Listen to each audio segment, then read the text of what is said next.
Graça e paz, meus amados, sejam todos bem-vindos a mais um dia da nossa campanha 70 vezes 7. Estamos estudando o amor e o perdão de Deus, um livro da Bíblia por dia. E eu fico muito feliz com alguns feedbacks, alguns testemunhos que tenho recebido, e eu espero do fundo do meu coração que esses vídeos, que esses estudos estejam abençoando a sua vida, estejam fazendo diferença na sua vida, estejam sendo para você tão edificantes quanto tem sido para mim. Obrigado por poder te servir com esses estudos, e obrigado a Deus, eu agradeço por poder me capacitar e aquilo que nós não conseguimos falar, com certeza o Senhor completa, a palavra do Senhor não volta vazia. Que Deus abençoe a cada irmão. Continue mandando seus feedbacks, continue compartilhando os vídeos. Esses vídeos são feitos para você, e esses vídeos são feitos com muito carinho, com muita dedicação. Estava até agora aqui estudando, e precisamos realmente aprender cada vez mais, conhecer e prosseguir em conhecer ao Senhor, né? Que Deus nos abençoe. Hoje falaremos sobre o menor livro do Antigo Testamento, Obadias. É um livro pequeno, mas é um livro difícil de situar, difícil de entender. Se você não conseguir captar a mensagem do livro, parece mais uma reclamação de um povo do que um livro realmente voltado para uma profecia para o povo de Israel. Ao contrário dos outros livros, Obadias não traz nenhuma informação sobre o autor. Sabemos que é Obadias. O primeiro versículo diz, visão de Obadias. E o termo traduzido por visão quer dizer apenas que ele recebe de Deus essa mensagem. Mas não temos nenhuma confirmação, nem quem é o Obadias, porque existem pelo menos 12 ou mais de uma dúzia na Bíblia. E você não sabe qual desses ou se um outro Obadias que escreveu. E como não sabemos quem é o Obadias, também não sabemos a data de composição do livro. Então, existem duas datas principais. Podemos ter o livro de Obadias bem situado ou numa data mais recuada, aproximadamente por ocasião do ataque de Jerusalém, que Jerusalém recebeu de filisteus e árabes, e os edomitas, eles estavam no meio, em 845, 844 a.C., ou uma data mais avançada, próximo já da destruição de Jerusalém, por volta de 590, 587, 586 a.C. Quem situa para uma data mais avançada, entende que os versos que estão falando só tem um capítulo, 21 versículos, é pequenininho, e dos versículos 10 a 14, diz que a nação de Edom, que o povo de Edom se orgulhou e se alegrou em ver o seu irmão Israel, né, sendo massacrado, sendo invadido. Então, acreditam que essa destruição, essa desolação é a destruição final de Jerusalém. Mas existem outras situações, e poderia também ser uma data mais recuada, por ocasião desse ataque dos filisteus, durante o reinado de Jeorão. Os edomitas se revoltam e conseguem se libertar, e ainda levam cativos algumas partes do território de Israel, né, do povo de Deus, e nós podemos também usar como argumento, e quem defende essa data mais recuada, usa como argumento a questão de que o povo de Edom, e o livro de Obadias, que se retrata o povo de Edom, ele está situado nos 6 primeiros livros, né, dos 12, dos profetas menores. Lembre-se que nós falamos que existe um consenso de que os 6 primeiros livros, apesar de não estarem em ordem cronológica entre si, mas eles são todos anteriores ao cativeiro do Reino do Norte. E como Obadias é o 4º livro, né, Oséias, Joel, Amós, Obadias. Então, esse é um argumento muito forte também para uma data mais recuada. Apesar do que a maioria dos estudiosos defende que ele está narrando, assim como Jeremias, sobre a destruição de Jerusalém, sobre a queda do Reino do Sul. Então, nós não temos muito como saber sobre o livro em si, a data que foi escrita. Na verdade, o povo edomita, nós temos como saber. E é muito interessante nós pensarmos um pouquinho sobre quem é esse povo edomita. Quem é Edom? Edom também é chamado de Or, em Números 20 e 23, de Seir, em Gênesis 36, versículos 8 e 9, e de Esaú. Então nós ficamos sabendo que Edom é o próprio Esaú, irmão de Jacó, irmão gêmeo de Jacó, aquele que vendeu a primogenitura. Eles eram parentes, eles eram irmãos. Então o povo de Edom é aparentado do povo de Israel. O povo de Edom, Esaú, é aparentado do povo de Israel, que é Jacó. Tá? Ela situava-se, a nação de Edom, situava-se na extremidade sudeste do Mar Morto, um deserto cheio de planaltos e desfiladeiros, que se estendia desde Zared, um riacho, até o norte do Golfo de Acaba, ao sul da planície. Eles eram um povo muito orgulhoso, um povo ousado, conhecido por sua sabedoria, existia muita filosofia, muitos estudos em Edom, e força.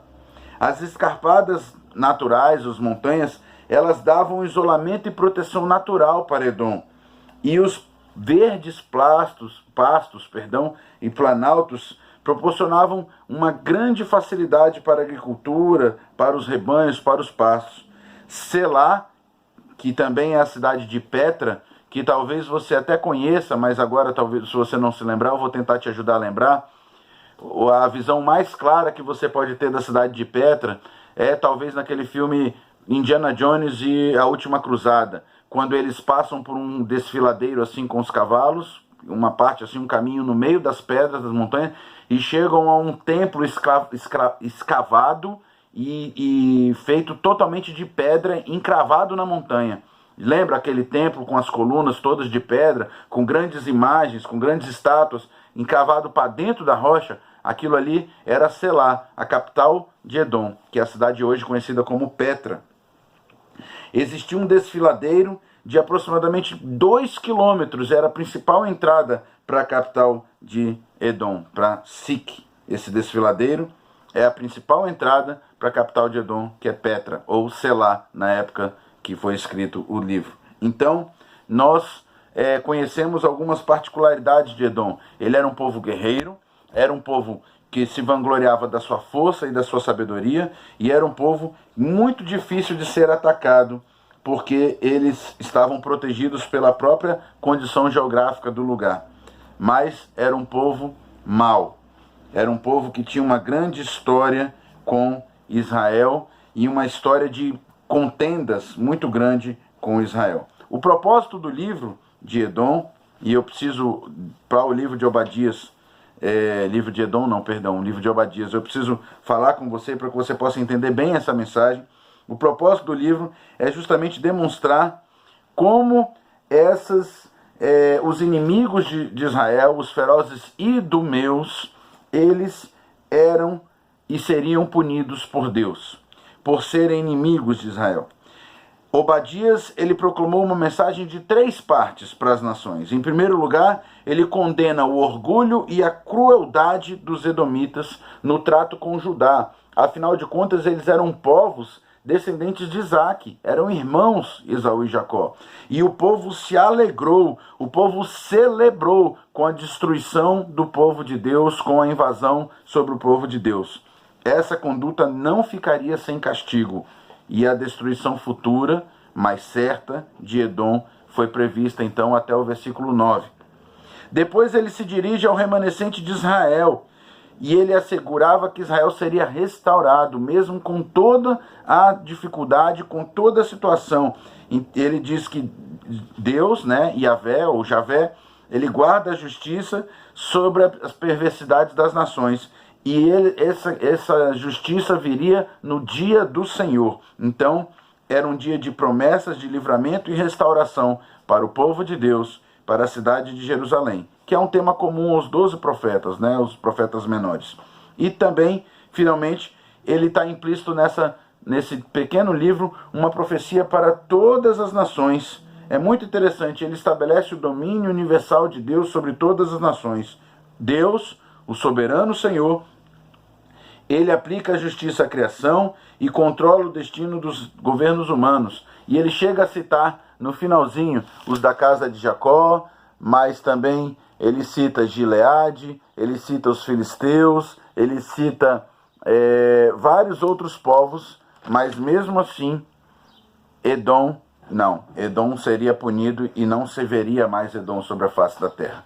Então, é grande a ira de Deus sobre um povo que não só maltratou, não só foi a vida toda um tema, um povo que o tema da sua vida era a violência, era a maldade, era odiar e maltratar os judeus, povo escolhido de Deus, mas também era um povo que se alegrava com a desgraça dos outros. Obadias censurou a confiança que Edom tinha na sua própria sabedoria e na sua própria força. E ele profetiza a restauração de Israel, a restauração do povo. Eles veriam a restauração. Existem vários episódios. Desde Gênesis, quando Esaú e Jacó entram em contenda e ficam 20 anos sem conversar, até que Jacó tem um encontro com Deus e Deus o abençoa, e aí a partir dali eles refazem as pazes, mas isso é novamente acendida, essa disputa entre os seus descendentes, a ponto que quando o povo sai do Egito, Edom não permite passagem ao povo de Israel, o povo pede para passar, ele não avança sobre o povo de Edom, reconhecendo inclusive a origem comum, e eles não permitem, Israel tem que dar a volta, e Deus fala, não avancem sobre eles, dê a volta. Deus ainda poupa o povo. Depois você vai ter alguns outros episódios em que o povo de Israel subjuga Edom, mas os trata com certa benevolência. E você vai ter quando Jeorão é um péssimo rei, alguém que morreu sem deixar saudade, está lá em 2 Crônicas 21. Ele perde então o controle sobre Edom, Edom se revolta e sem a proteção de Deus, porque Jeorão era um rei idólatra, ele não consegue manter então mais Edom na linha. E você vai ver que a partir dali são vários os episódios ruins entre Jerusalém, ou entre o povo de Israel e os edomitas. Essa briga, ela não acaba aí. Se você for para o Novo Testamento, você vai ver que Herodes o Grande, Herodes depois que julgou Jesus e humilhou ele no julgamento, e você vai ver que o filho dele, o Herodes, que matou Tiago, eram idumeus. Havia já um ódio alimentado por gerações. Eles eram idumeus, eles eram do povo de Edom, do povo de Esaú. E, infelizmente, a nação foi destruída juntamente com Israel a partir de 70 depois de Cristo, e ela foi completamente arrasada e hoje não tem mais esse povo. Uma profecia que Deus fez e que se cumpriu, e Edom será totalmente destruída. Tanto Jeremias, quanto Ezequiel, quanto Joel, quanto Obadias, todos profetizaram contra Edom, contra a maldade de Edom. Mas é interessante que nós podemos ver que mesmo com tudo isso, e mesmo com esse quadro tão cruel, tão difícil que Deus narra, e para os inimigos sim, a punição, mas para Israel, para o povo de Deus, para aqueles que ele amou e perdoou, porque Edom não se arrependeu, então não foi perdoado.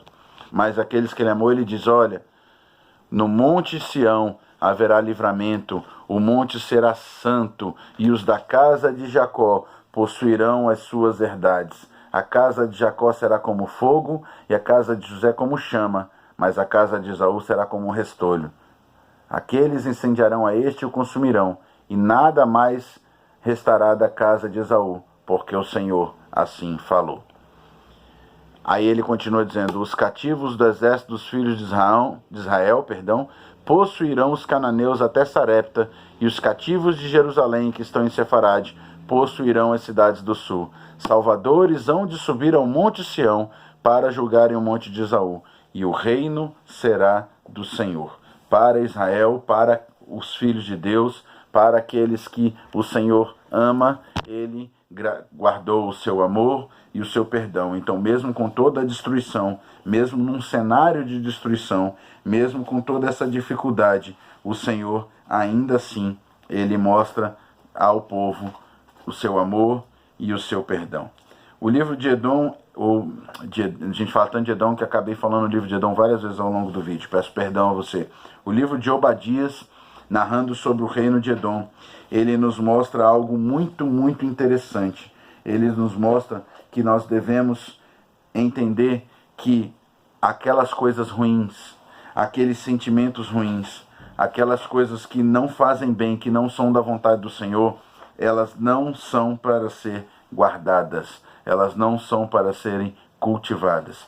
O livro de Obadias mostra como o fim de Edom foi algo trágico e profetizado trágico, porque os edomitas permitiram que o antigo ciúme se transformasse em amargura e vingança, incorrendo assim no eterno julgamento de Deus.